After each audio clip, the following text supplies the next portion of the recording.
नमस्कार। हम निफ्टी की टेक्निकल एनालिसिस करेंगे। साथ में हमारे पास 3 स्टॉक जो इस हफ्ते में Monday to Friday trading session रहेगा और 17 से 17 मई से 22 मई तक जो सेशन है, इस सेशन में निफ्टी की चाल क्या रहने वाले हैं और किस सेक्टर में हम किस स्टॉक में हम पैसा लगा सकते हैं, कहां से हमारा मुनाफा प्रॉफिट आ सकता है, सरल भाषा में हिंदी में हम जानेंगे। तो सबसे पहले निफ्टी में हम देखते हैं। निफ्टी का चार्ट हम ऑलरेडी टेक्निकली इंडिकेटर या टेक्निकली जो भी आप बोले लगा रखे हैं, क्योंकि अगर मैं इन सब चीज़ों को करूँगा आपके सामने लाइव तो वीडियो काफ़ी लंबा हो जाएगा, इसलिए मैंने ये सब पहले से कर रखा है। और मेरे मकसद है आप लोगों से फ्री में शिक्षा देना, क्योंकि मैंने 6 महीने की एक कोर्स किए थे CRTA certificate research training and advisory, जिससे मेरे 6 महीने में तकरीबन 2 लाख रुपए बेमतलब में खर्चा हो गया। हमारी देश में स्टॉक मार्केट को लेकर लोगों के दिल में जो धारणा है, ये गैम्बलर है, यह नहीं आना चाहिए, ये सब ऐसा कुछ भी नहीं है। दरअसल नॉलेज कम है लोगों में, इसीलिए कुछ संस्था है, कुछ एकेडमी है जो कोर्स कराती है, पर छोटी कोर्स के लिए इतना हाई लेवल की फीस लेते हैं, आम जनता के लिए वो करना बहुत मुश्किल हो जाता है। मेरे एक मकसद है कि आपका पैसा बेकार ना जाए, आप नॉलेज ले, फ्री में ले। इसके लिए आप हमारी यूट्यूब चैनल के साथ जुड़े। हमारा फेसबुक पेज है investment idea and consultancy services, उस पेज में जाके भी आप लाइक करके हमें फॉलो करके हमारे साथ जुड़ सकते हैं। हम टेक्निकली फंडामेंटली हर एक नॉलेज आपको देते रहेंगे। तो ज़्यादा देर ना करते हुए चलिए शुरू करते हैं। निफ्टी का हमारा क्या सेंटीमेंट है, कैसा चाल रहने वाला है निफ्टी में। तो निफ्टी में हमारा जो एक पैटर्न बन चुका है, निफ्टी एक रेंज में कारोबार कर रहा है। रेंज कौन सा है? वो रेंज है आपका 14,840 14,850 से आपका रेंज बन गया 14,430 450 के इर्द गिर्द। इस 400 पॉइंट का एक रेंज है, क्योंकि मार्केट नेगेटिव न्यूज़ में भरा पड़ा है। इंडिया में एक तो पैंडेमिक की सिचुएशन है, इजराइल फिलिस्तीनी के साथ किसी भी हद बड़ी युद्ध की संकेत दे रहा है। इन सब चीज़ों को ध्यान में रखते हुए हमने छोटा पैटर्न बनाया। इस पैटर्न के इर्द गिर्द में ही हमें ट्रेडिंग लेना है। बहुत ज़्यादा अगर गैप अप या गैप डाउन में ओपनिंग हो तो हमें तुरंत ट्रेडिंग नहीं लेना है, वेट करना है हमारी लेवल के आने तक। तो हमारा पैटर्न कहाँ से कहाँ तक आ रहा है, हमारा अगर पैटर्न को देखें, निफ्टी कुछ इस तरह से काम कर रहा है जैसे ये। अब निफ्टी यहाँ आके रुका हुआ है। कौन सा पॉइंट में आके रुका हुआ है? जो निफ्टी 14,670 के लेवल में। अब यहाँ पे एक सपोर्ट दिख रहा है। ये सपोर्ट अगर निफ्टी में इसके इर्द गिर्द कल मार्केट ओपन होता है तो निफ्टी में बाय रहेगा। टारगेट क्या रहेगा? हमारा फर्स्ट टारगेट रहेगा 14,750 30 से 50 के लेवल। अगर यह क्रॉस करता है हमारा सेकेंड टारगेट होगा 14,830। लेकिन हमें ज़्यादा लालच नहीं करना है, छोटा प्रॉफिट लेना है, निकल जाना है। तो ये रहा हमारा निफ्टी का डेली चार्ट। निफ्टी का इंटरमीडिएट चार्ट हमें क्या कहता है? निफ्टी का इंटरमीडिएट चार्ट को अगर देखें तो हम इसे थोड़ा और बड़ा कर लेते हैं। सॉरी,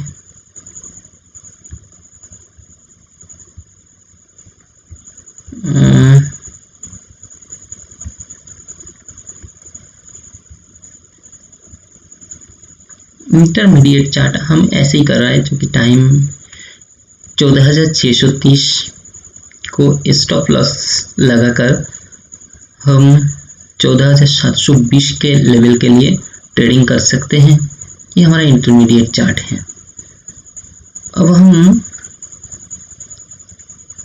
डेली चार्ट में एक बार और एक पैटर्न और समझते हैं। चूंकि निफ्टी यहाँ से देखिए हायर बना, हायर लो, फिर हायर लो, ये निफ्टी में हायर लो बनता जा रहा है। और अगर हम वही पैटर्न यहाँ देखें तो यहाँ हमें भी लोअर लो देखने को मिल रहा है। इसका मतलब क्या है? निफ्टी में ट्रेंड फिलहाल के लिए इसे आप एक ट्रेंड भी बोल सकते हैं, नेगेटिव सेंटिमेंट भी बोल सकते हैं। ये एक रेंज है, निफ्टी यहाँ पे कुछ टाइम वक्त बिताएगा, ये तो पक्का है। आपको होशियारी से ट्रेडिंग लेना है, जल्दबाजी नहीं करना है। किसी भी जल्दबाजी महंगी पड़ सकती है।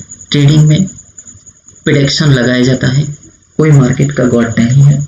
यह बड़े बड़े कोर्स, बड़े बड़े टीवी चैनल में आने वाले किसी की बातों में कभी नहीं आना है, खुद का नॉलेज लगाना है। Time is best. आप जितना टाइम इन्वेस्ट करेंगे मार्केट में आपको उतना बेनिफिट होगा, उतना आप कमा पाएंगे।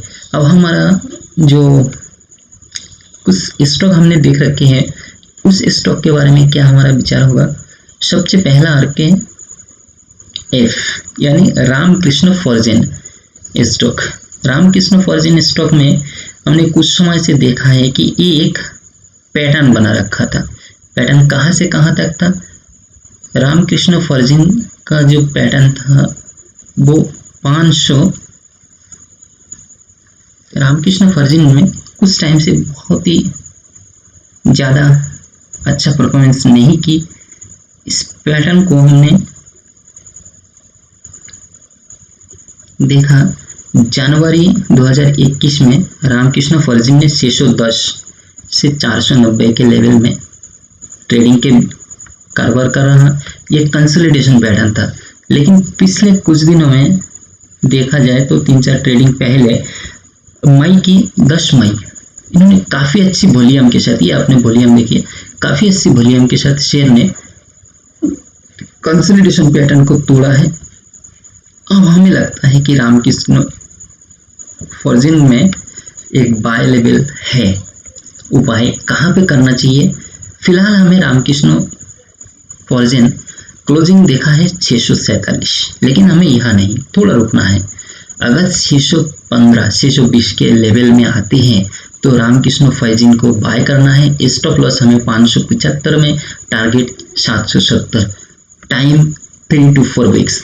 माइंड सेट दूसरा हमारा होगा रिलायंस इंडस्ट्रीज। रिलायंस इंडस्ट्रीज में हमने कुछ टाइम से देखा है कि ये नवंबर 2020 से लेके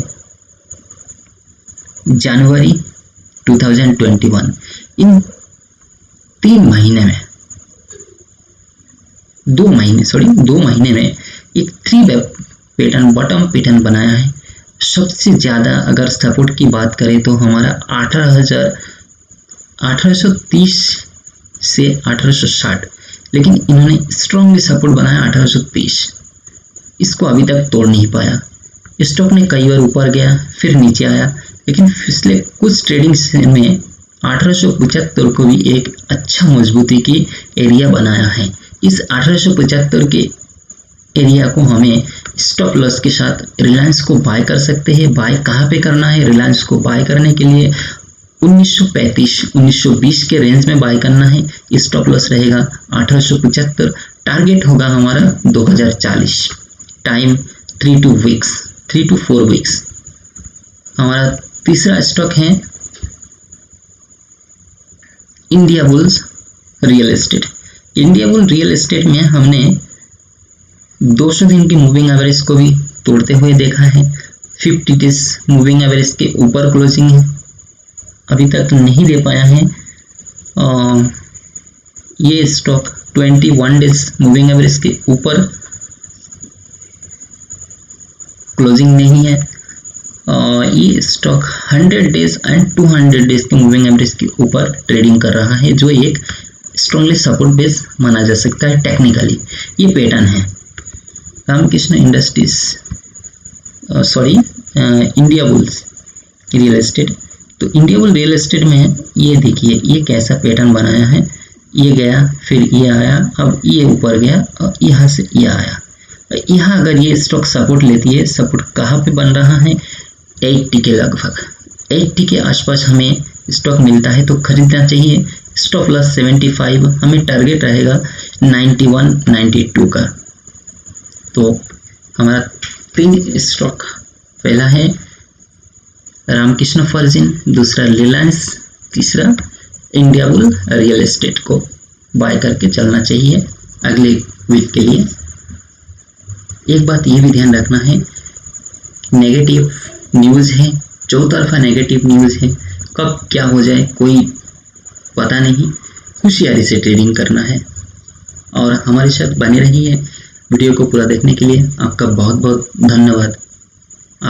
थैंक यू।